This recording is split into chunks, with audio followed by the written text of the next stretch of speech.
This is a new tool for removing blood clots.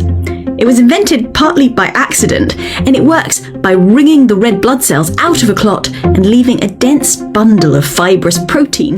If a person gets a stroke, we can literally go into their brain and vacuum out that clot. It's called a mechanical thrombectomy, and we place various guide wires and catheters, and we work our way through the arterial system of the leg or the arm and work our way all the way up to the brain. And then after we inject contrast dye that is radiopaque, we can visualize the blood vessels and see where there is no contrast filling up a blood vessel, and that's how we know where the blood clot is located. We then place an aspiration catheter close to that clot, and then we apply it to a suction device that literally sucks out the blood clot. But it's not always effective, so in big blood clots it might not necessarily work. So this device was then created. It's basically a tiny spinning device that can improve the suction capacity of that catheter. But more than that, it creates shear forces to spin the blood clot in the blood vessel to dislodge it from the blood vessel and make it more easily suckable. In this demonstration, they show what happens when you take a small piece of cotton and you kind of roll it up. It makes it smaller, more compact, more dense, and more easily manipulated. Now, this is an absolutely incredible innovation because it opens up a whole new avenue of vascular recanalization. Because when we encounter large blood clots like this, we sometimes need to stent a patient, for example, and in worst case scenarios, they might need something like a bypass procedure. But this would still allow the interventionalist to potentially be able to aspirate the blood clot through the catheter.